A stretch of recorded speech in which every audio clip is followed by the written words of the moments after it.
j'étais petit, j'écoutais beaucoup la musique de Bob Marley. Sans pourtant comprendre l'anglais c'est quoi. Mais j'étais là, je sautais toujours. En tout cas, on veut demander aussi à des Rastas qui sont aussi du monde, des Rastas du monde, de venir visiter, de venir au Congo. Beauté les amis, votre meilleur go est de retour et aujourd'hui je vous emmène dans le seul village Rasta de Pointe-Noire. Ce fut une belle découverte pour moi parce que je ne connaissais pas grand chose au mouvement Rastafari et sûrement comme beaucoup d'entre vous, ce qui me vient à l'esprit quand j'entends le mot Rasta, c'est Bob Marley. Un peu d'herbe aromatique là. La Jamaïque et puis bon le reggae bien sûr. Mais le mouvement Rasta c'est vraiment plus que ça, c'est une religion, un mouvement social, culturel et spirituel qui s'est certes beaucoup développé en Jamaïque, mais qui peut se retrouver partout dans le monde, et justement, jusqu'au Congo-Brazzaville. Salut, moi c'est Diabraza. Ici on est à Lemba, au site des Rastas. Ici c'est la galerie, normalement c'est ma galerie à moi, que j'ai intitulée Diabraza Art. Vu que je suis un Rasta, donc je partage cette galerie avec tous les Rastas. Là, ici normalement c'est le côté galerie. C'est le côté galerie normalement, dès qu'on a des œuvres, c'est ici on expose. D'accord. Ouais. Dernièrement on avait un client qui était venu, qui avait acheté pratiquement toutes de nos œuvres qui étaient ici. C'est normalement à Zoko Village, là-bas aussi, c'est un site touristique. Ouais. C'est nous qui avons construit là-bas en bambou. D'accord.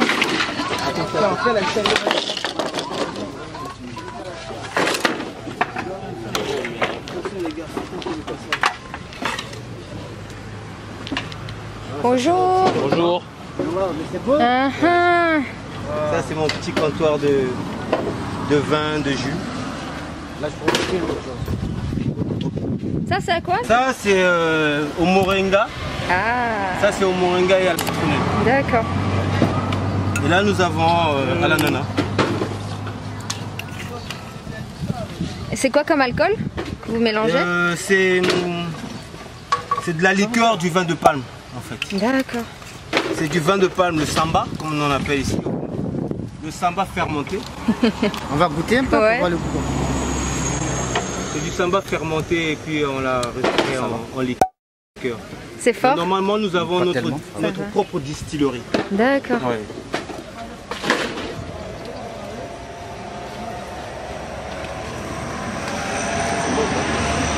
Donc ça va permettre que, une fois que tout sera opérationnel, donc on aura ici le podium, on va faire des concerts live. Pour le moment c'est encore en construction, donc on veut donner encore le maximum. Ouais. Voilà. Ah mais il y a de la place. Il y a de la place. Donc par là, le concert reggae, tranquillement avec des amis. Après on a des poches où on s'installe nous-mêmes. Donc par ici.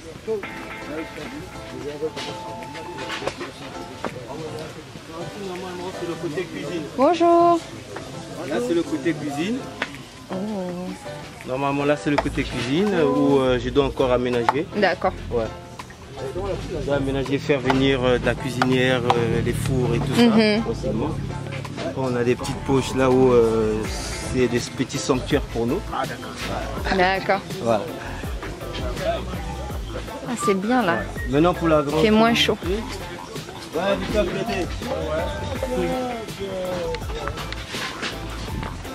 normalement c'est un coin un peu privé.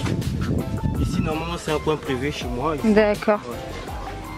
On est normalement encore en construction pour donner plus de mouvement pour le reggae bar. Ouais. Ah c'est vraiment tout en bambou hein. Ouais.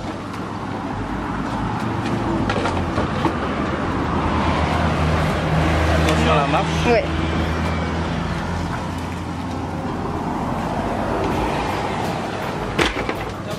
Ouais. Ça, on met dehors pour le feu. Normalement, ça, on bouge ça vite. Avec le soleil comme ça. Ça, on peut mettre ça en face là-bas. Donc, ici, c'est le côté galerie en fait. On va encore crée encore plus de œuvres d'art. Mais en tout cas, ça va venir sur les jours à venir. Cette zone-là, c'est la zone des Rastas. Ok.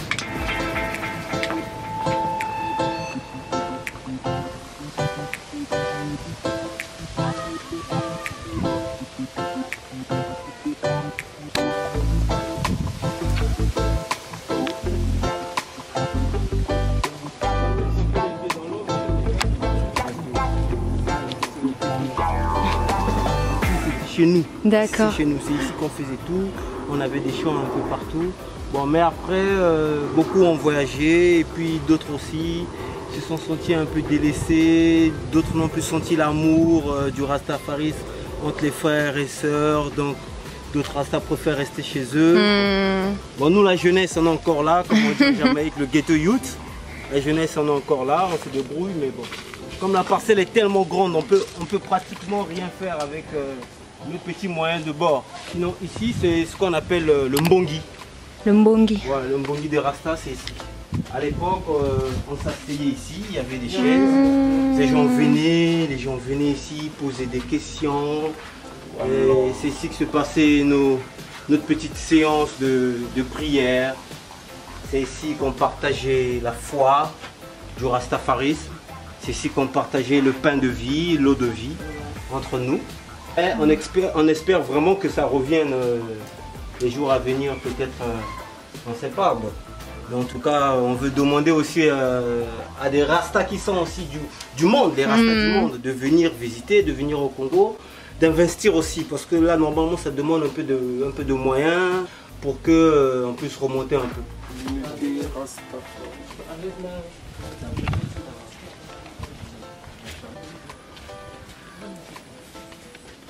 Tout ça, c'est chez nous.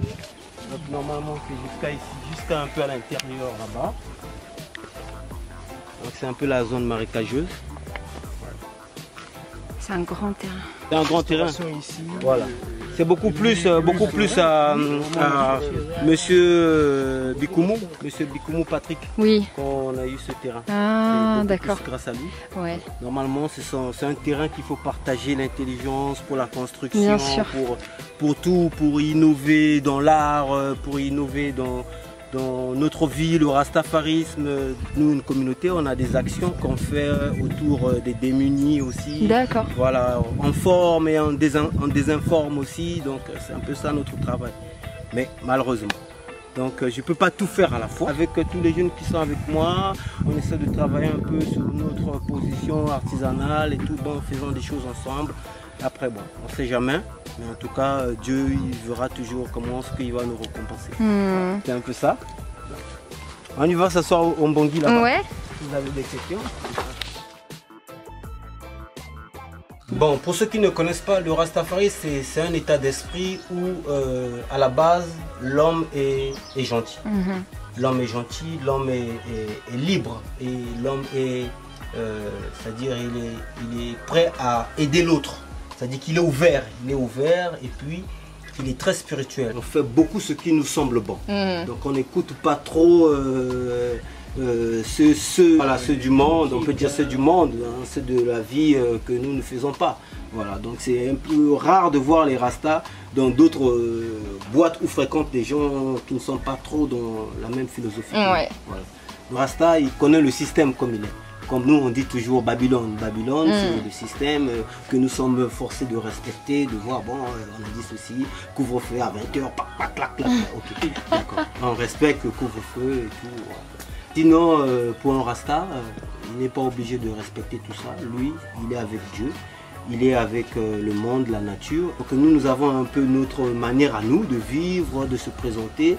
Mais ça ne nous empêche pas toujours de frotter les autres et de leur dire qu'il y a une fille qui est très originale et il faut être dedans, il faut respecter la terre, il faut respecter l'être humain, il faut respecter ceux qui vivent.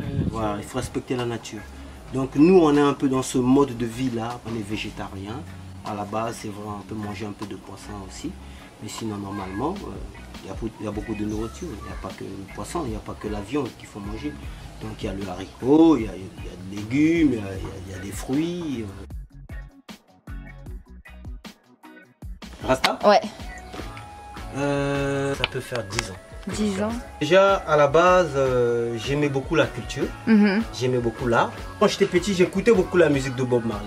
Sans pourtant comprendre l'anglais c'est quoi, mais j'étais là, je sautais toujours. Donc c'était la musique comme oui. Donc ça me faisait plaisir.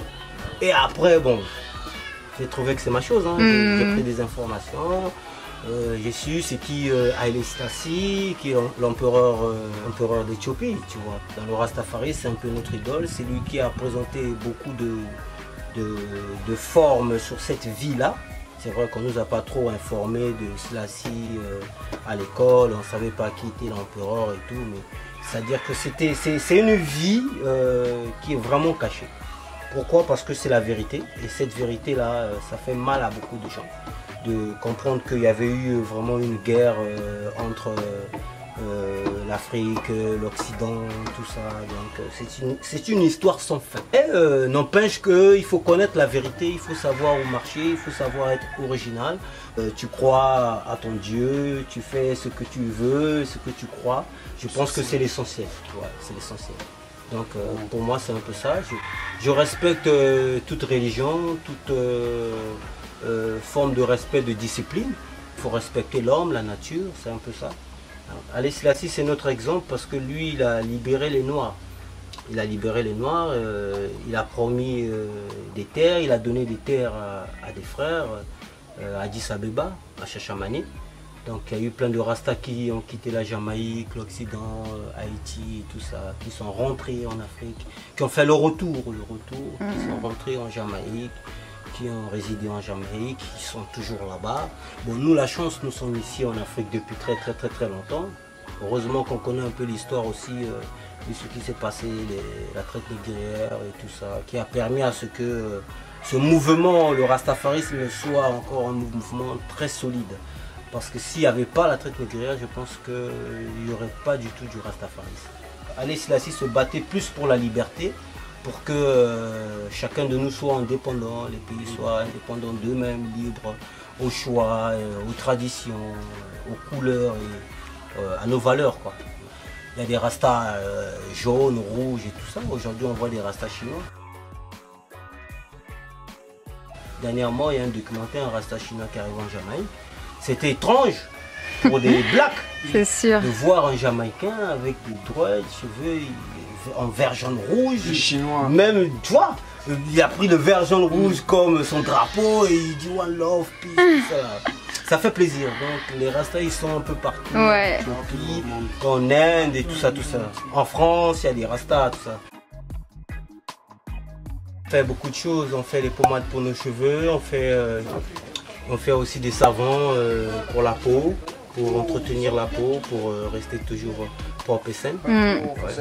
Et puis bon, on monte des distilleries. D'accord. Oui, on fabrique, si quelqu'un a besoin d'une distillerie, pour faire la boisson comme nous avons là-bas, ouais. On peut venir, on fait le devis, on lui monte une distillerie chez lui, tranquillement. On fait des paillotes en bambou, en liane, toutes sortes de paillotes artisanales, ça on le fait. Voilà. Les maisons écologiques à base de terre cuite, on le fait. Si vous voulez nous trouver, nous les Rastas, nous sommes à Lemba, en allant vers Luango, avant le péage. C'est là vous trouvez. Nous sommes carrément au site des Rastas, juste à l'entrée là. C'est là où nous sommes. Voilà. Vous pouvez pas vous tromper, c'est une grande maison en bambou, complètement en bambou, donc c'est sur la route. Donc venez, il y a plein de choses à voir, ils sont tous créatifs. On vous attend ici. Merci beaucoup, ciao ciao.